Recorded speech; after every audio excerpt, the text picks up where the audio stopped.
नमस्कार, मैं डॉक्टर श्रद्धा वशिष्ठ आपका सबकी शिक्षा में बेहद स्वागत करती हूँ। EWS फ्रीशिप कैटेगरी होता क्या है? EWS फ्रीशिप कैटेगरी के तहत कौन से बच्चे आते हैं और EWS फ्रीशिप कैटेगरी के तहत किन कक्षाओं में होता है दाखिला, यह सारी जानकारी आज मैं आपको वीडियो के माध्यम से देने जा रही हूँ। मैं आप सभी से अपील करूंगी, अगर आपने अभी तक सबकी शिक्षा को सब्सक्राइब नहीं करा है तो बिल्कुल अभी सब्सक्राइब करिए। ऐसा ना हो कि आपने सबकी शिक्षा को सब्सक्राइब ना करा हो और जब हम बेहद महत्वपूर्ण जानकारी तिथियों से संबंधित आपके लिए लेकर आए तो आपको पता ही ना चले कि हमारी वीडियो कब रिलीज हुई है। तो अभी सब्सक्राइब करें और सब्सक्राइब के साथ साथ घंटी का निशान भी होगा, उस घंटी के निशान को भी प्रेस कर दीजिए। अब बात आती है EWS फ्रीशिप का मतलब क्या होता है। EWS फ्रीशिप कैटेगरी का मतलब है वह बच्चे जिनका दाखिला EWS कैटेगरी के तहत होना है, लेकिन EWS फ्रीशिप कैटेगरी के दाखिले नर्सरी, केजी और पहली कक्षा के नहीं होते। EWS कैटेगरी के दाखिले दूसरी और उससे ऊपर की कक्षाओं के होते हैं। अब EWS फ्रीशिप कैटेगरी में जो EWS कैटेगरी के बच्चे आते हैं उन्हें कौन से कागजात चाहिए होंगे ताकि यह सिद्ध हो पाए कि वह EWS कैटेगरी में ही आते हैं। इसके लिए आपको ध्यान में रखना होगा कि बच्चे के पास एक वह कागजात होना चाहिए, वह डॉक्यूमेंट होना चाहिए जिससे उनके परिवार की सालाना आय 1 लाख से कम सिद्ध हो सके।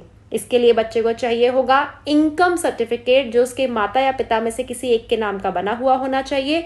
क्योंकि ये दाखिला प्रक्रिया दिल्ली की है, इसीलिए इनकम सर्टिफिकेट दिल्ली का ही बना हुआ होना चाहिए और सालाना आय 1 लाख से कम होनी चाहिए। दूसरा कागजात है BPL कार्ड यानी कि बिलो पॉवर्टी लाइन कार्ड यानी कि गरीबी रेखा से नीचे का कार्ड।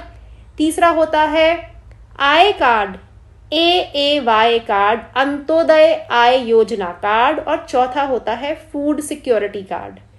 तो यह जो 4 कागजात मैंने आपको बताए हैं, इन चारों में से कोई एक चाहिए होता है जो यह सिद्ध करता है कि बच्चा EWS कैटेगरी के तहत आता है, इसीलिए वह EWS फ्रीशिप कैटेगरी में आने के योग्य है।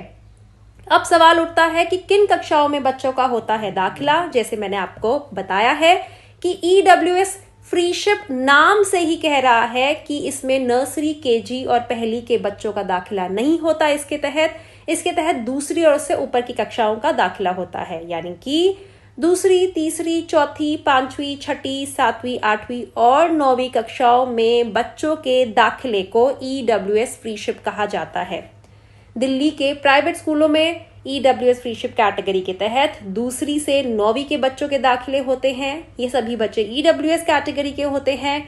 DG कैटेगरी और children with special needs category के तहत बच्चों का दाखिला EWS फ्रीशिप कैटेगरी के तहत दूसरी से 9वीं कक्षाओं में नहीं होता है।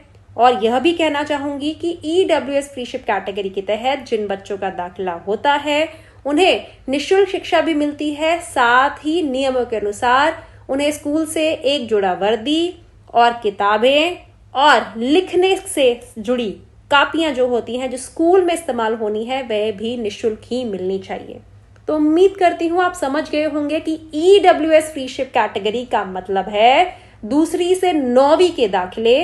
और EWS फ्रीशिप कैटेगरी के जब दाखिले होते हैं तो उसमें DG कैटेगरी और children with special needs category के बच्चों का दाखिला नहीं होता। DG, children with special needs और EWS इनके दाखिले नर्सरी, केजी और पहली कक्षा में होते हैं। और आगे जाके जब दूसरी से दाखिले फिर से एक अलग प्रक्रिया से शुरू होते हैं तो उसमें DG और children with special needs category के बच्चों का फ्रेश दाखिला नहीं होता। फ्रेश दाखिले का मौका केवल EWS कैटेगरी के ही बच्चों को मिलता है।